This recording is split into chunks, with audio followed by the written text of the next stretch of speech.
జై శ్రీరామ్. మిత్రులందరికీ శ్రీకృష్ణ జన్మాష్టమి శుభాకాంక్షలు. ఈరోజు ఒకరు అడిగారు, భగవత్ సంబంధం విషయం ఏమైనా ఉంటే చెప్పండి అని. సరే, ఆ విషయం ఒకసారి చెప్దామని. మనం లా ఆఫ్ అట్రాక్షన్ కానీ ఓపెన్ కానీ కొంత డీప్గా వెళ్తే మనకు స్పష్టంగా అర్థమయ్యేది ఏంటంటే, మనం డైరెక్ట్గా యూనివర్స్ అని అందరూ అంటారు, కానీ జనరిక్గా నేను అమ్మవారితో మనం కనెక్ట్ అవుతూ ఉంటాం. భగవంతుడితోనే మనం కనెక్ట్ అవుతూ ఉంటాం. ఓపెన్లో అయితే మనం జీరో స్టేట్కి ట్రావెల్ చేయడమే అల్టిమేట్ గోల్. అక్కడ జీరో స్టేట్ అంటే ఏ ఎమోషన్స్ లేకుండా, అంటే పరమాత్మ ఏ స్థితిలో ఉంటాడో ఆ స్థితికి మళ్ళీ వెళ్ళడమే. అంటే మనం కొని తెచ్చుకున్నవన్నీ పక్కన వదిలించుకొని క్లీన్ చేసుకొని మన సహజ స్థితికి వెళ్ళడమే ఓపెన్ యొక్క ప్రధాన ధ్యేయం. అలా మనం ఏ టెక్నిక్ మనం ప్రాక్టీస్ చేసినా అల్టిమేట్గా మనం దేవుడి దగ్గరికి వెళ్తాం. సరే, అమ్మవారిని ప్రసన్నం చేసుకోవడానికి, అంటే యూనివర్స్కి బాగా దగ్గర అవ్వడానికి ఒక అద్భుతమైనటువంటి టెక్నిక్ ఈరోజు చెప్తున్నాను, ఫాలో అవ్వండి.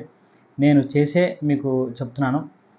మనం అది చేస్తున్నప్పుడు యూనివర్స్ మనకేదో దగ్గర, బాగా ఒక మాతృభావం, మన దగ్గరతనం మనం ఫీల్ అవుతాం. అలా మీరు కూడా ఫీల్ అవ్వండి. ఇంతకుముందు ఒక మంత్రం కూడా చెప్పాం, ఆ మంత్రం కూడా చేయండి.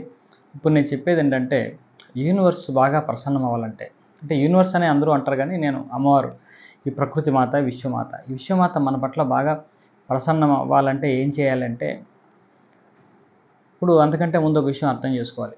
ఈ కలియుగానికి అన్ని దోషాలే. అంటే ఈ కలియుగంలో అన్ని దోషాలు అంటే అల్పాయుష్కులు, మందబుద్ధులు, ఇటువంటివన్నీ చాలా ఉంటాయి. కానీ వీటిలో కలియుగంలో కూడా కొన్ని గుణాలు ఉన్నాయి. అది భాగవతంలో పరీక్షిత్తో కలిపురుషుడు చెప్తాడనమాట. అది ఏంటంటే, అందులో ప్రధానమైనది కలియుగంలో పుణ్యకర్మ సంకల్పం చేత పుణ్యం సిద్ధిస్తుంది, పాపకర్మ చేస్తే కానీ రాదు. అంటే వివరిస్తాను ఒక్క నిమిషం. అంటే మనము సమాజంలో పాపం చేయడం తేలిక, పుణ్యం చేయడం తేలిక అంటే ఏమంటాం? పుణ్యం చేయడం కష్టం అండి, దాన ధర్మాలు చేయాలి, డబ్బులు ఉండాలి, ఉన్నా పెట్టే గుణం ఉండాలి. కానీ పాపకర్మ, దొంగతనాలు ఇవన్నీ చేయడం చాలా తేలిక చేసేయచ్చు అంటాం. కానీ నిజానికి పుణ్యకర్మ చేయడం చాలా సులభం, ఏం అవసరం లేదు. పాపకర్మ చేయడం చాలా కష్టం. ఎందుకంటే కలి లక్షణం ఏంటంటే, పుణ్యకర్మ చేయాలని సంకల్పం చేస్తే ఉత్తరక్షణం మనకు ఆ ఫలితం వస్తుంది, పుణ్య ఫలితం వస్తుంది. కానీ పాపకర్మ చేస్తే కానీ రాదు. అంటే మనం వెళ్తున్నాం, అక్కడ కొంతమంది ఏదో అడుక్కునే వాళ్ళు ఉన్నారు. అరే వాళ్ళకు భోజనం పెట్టుంటే బాగున్నాయి, ఇప్పుడు పెడదామని అనిపించింది, నీకు మనస్ఫూర్తిగా పెట్టాలనుకున్నాం, నీకు చేసిన ఫలితం వచ్చినట్టే, వాళ్ళ 10 మందికి భోజనం పెట్టిన ఫలితం వచ్చినట్టే. అక్కడ కొంతమంది ఉన్నారు, ఇక్కడ వీళ్ళ దగ్గర ఏమన్నా దొంగతనం చేస్తే బాగుంటుంది ఇప్పుడు అని అనుకున్నా వాడికి పాప ఫలితమే రాదు, దొంగతనం చేస్తే కానీ రాదు. కాబట్టి కలిగి ఉన్నటువంటి ప్రధాన లక్షణం అది. దీన్ని మనం ఉపయోగించుకొని మనం ఎంతో పుణ్యాన్ని సంపాదించుకునేటటువంటి పనులు మనం చేయొచ్చు. కొంత సత్సంకల్పం, కొంచెం చిత్తశుద్ధి, కొంత అంటే ప్యూరిటీ మనకు కొంత ఉండాలి, అంతకుమించి ఇంకేం అవసరం లేదు. నేను చేసిందే మీకు చెప్తున్నాను. నేను ఎలా చేశానంటే, మనకి రహస్యం అర్థమైంది కాబట్టి, భోజనం తినే ముందు అమ్మవారికి నేను దండం పెట్టుకొని, అన్నపూర్ణ సదాపూర్ణ శంకర ప్రణవల్లభి జ్ఞాన వైరాగ్య సిద్ధార్థం భిక్షాం దేహి చెప్పాలి. అన్నపూర్ణదేవి, ఓ ప్రకృతి మాత, విశ్వమాత, అమ్మ ఈ పూట నా దేశంలో ఎవరు కూడా ఆకలితో బాధపడకుండా ఉండేలా అనుగ్రహించు తల్లి అని నేను ప్రార్థన చేశాను. నా ప్రార్థన అలా మొదలైంది. కొంతకాలం అలా చేశాను. తర్వాత నాకే నా ప్రార్థనలో ఎక్కడ నేను నా పార్టిసిపేషన్ లేదు కదా, నా యొక్క కోక్రియేషన్. మనం యూనివర్స్ విషయంలో మనం కోక్రియేట్ చేయాలా అని అంటాం ఓపెన్లో. కాబట్టి నేను కేవలం నన్ను అడగడమే ప్రేయర్గా ఉంది కదా, మరి నేనేం చేయట్లేదు కదా అని మళ్ళీ కొద్దిగా ప్రేయర్ని మార్చుకున్నా.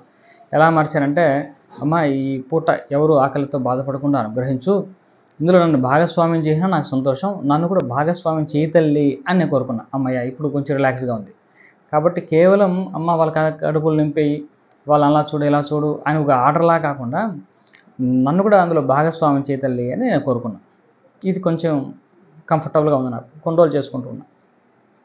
సరే, ఒకసారి ఏదో వాళ్ళ బయటికి వెళ్ళినప్పుడు దగ్గర కూడా వచ్చాడు, అడుక్కునేవాడు వచ్చి ఏదో అడిగాడు, చిల్లర లేదు వెళ్ళవయ్యా అన్న. వెళ్ళిపోయాడు, అయిపోయింది. మళ్ళీ ఇంటికి వచ్చి భోజనం చేస్తూ ప్రేయర్ చేశాను. రోజు చేసేదే, అమ్మ ఎవరు ఆకలిలో బాధపడకుండా చూడు, అవసరమైతే నన్ను కూడా అందులో భాగస్వామ్యం చేయని చెప్పి. వెంటనే వచ్చిన సందేహం వచ్చింది. ఇందాక మధ్యాహ్నం ఎవడో బెగ్గర్ వచ్చాడు, ఒకవేళ అమ్మవారే వాడిని పంపించారేమో. రోజు వీడు అడుగుతున్నాడు కదా నన్ను కూడా భాగస్వామ్యం చేయి తల్లి అని. కాబట్టి వీడు ఆకలిగా ఉన్నాడు, వెళ్ళరా అక్కడికి అని పంపించుంటే ఒకవేళ నేను వాడిని తిరస్కరించాను కదా, రోజు నేను చేసే ప్రార్థనకి అర్థం ఏమన్నా ఉందా? నేను చాలా ఫీల్ అయ్యాను. అరే రే మనం ఇలా ప్రార్థన చేస్తున్నాం, అది వాడు మామూలుగా వచ్చాడో అమ్మవారు పంపిస్తే వచ్చాడో ఎవరికి తెలుసు?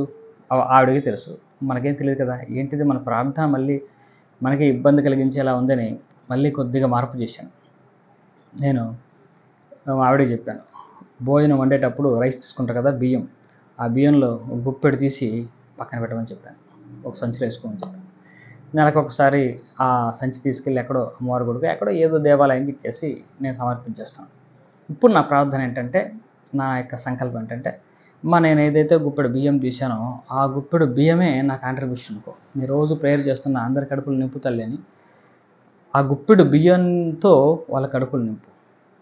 కాబట్టి నేను నీకు సమర్పించేసే నేను ఇంకా కోరుకుంటున్నాను అంతే. ఇప్పుడు నాకు ఎటువంటి సందేహం లేదు. మరి నువ్వు ఇచ్చిన గుప్పెడుతో కొన్ని వందల మంది కడుపులు ఎలా నింపుతాను అని నువ్వు అనుకుంటావని నేను అనుకోవడం లేదు. ఎందుకంటే నీ శక్తి మీద నాకు నమ్మకం ఉంది, భగవత్ శక్తి నాకు తెలుసు.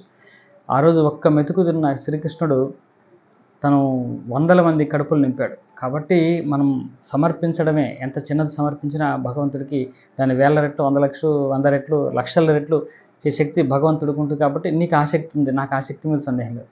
రెండవది, నీకు దేశము కాలము ఇటువంటి భేదాలు ఏమి ఉండవు. నేను ఈరోజు బియ్యం పక్కన పెట్టేసి అమ్మ నువ్వు వాళ్ళ కడుపు నింపే అంటే రే ఇప్పుడు నీ దగ్గర బియ్యం అంటే బియ్యం నా దగ్గర ఉండొచ్చు, అమ్మవారికి నేను సమర్పించేసానంటే ఇంకా దాని యొక్క సూక్ష్మంగా యొక్క ఆ శక్తిని తీసుకెళ్ళి ఎవరికి ఇవ్వాలనో అది ఇచ్చేస్తుంది. తర్వాత నేను ఆ బియ్యాన్ని గుళ్ళో సమర్పిస్తాను. అంటే ఇక్కడ మన లాజికల్కి ఏం అందవు, కానీ భగవత్ శక్తికి మన లాజికల్కి అతీతంగా ఉంటుంది. మనం ముందుగా ఒక మాట చెప్పేశాం కదా, ఆవిడ అయిపోయింది, తర్వాత ఎప్పుడో మనం సమర్పిస్తాం. అంటే మనం చేయలేకపోవచ్చు అటువంటి పనులు, భగవంతుడికి సాధ్యం అవన్నీ కూడా. అమ్మవారికి సాధ్యమే, అమ్మవారికి సాధ్యపడందంటూ ఏమీ లేదు. ముందు వెనక్కి అంటే వాళ్ళకి దేశము కాలము అనేటటువంటి లిమిటేషన్ వాళ్ళకు ఉండవు, భగవంతుడు ఉండదు. కాబట్టి ఇటువంటి డౌట్స్ నాకేం లేవు. కాబట్టి గుప్పెడు బియ్యాన్ని పక్కన పెట్టేసి రోజు ప్రార్థన. నా ప్రార్థనకి ఇప్పుడు సంపూర్ణంగా అర్థం ఉంది, నాకు తృప్తిగా ఉంది. ఇక్కడ నా భావన ఏంటంటే, అమ్మవారి యొక్క పని అది, అమ్మ పనిలో నేను భాగస్వామి అవుతున్నాను. కాబట్టి అమ్మ అందరి కడుపులు నింపడం అనేది అమ్మ చూస్తూ ఉంటుంది. కాబట్టి అందులో నేను కూడా భాగస్వామి అయ్యాను. కాబట్టి ఈ యూనివర్సు లేకుంటే ఒక విశ్వమాత, ప్రకృతి మాతతో కలిసి నేను కూడా పనిచేస్తున్నాను అన్న ఒక తృప్తి అనమాట. చాలా హాయిగా ఉంటుంది ఈ ప్రార్థన. అంటే ఈ ప్రార్థన చేస్తూ చిన్న గుప్పెడు బియ్యాన్ని పక్కన పెట్టి చేయండి, అద్భుతమైనటువంటి ఒక మనశ్శాంతి, ముందు ఒక తృప్తి ఉంటుంది. అమ్మవారు ఎలాగో వాళ్ళు చేసేది వస్తుంది, మనకి ఎంత పుణ్యం వస్తుందో మనకు తెలియదు, వస్తుందని పరమ విశ్వాసంతో మీరందరూ చేయండి. శ్రీకృష్ణాష్టమి శుభాకాంక్షలు వన్స్ అగైన్. స్వస్తి.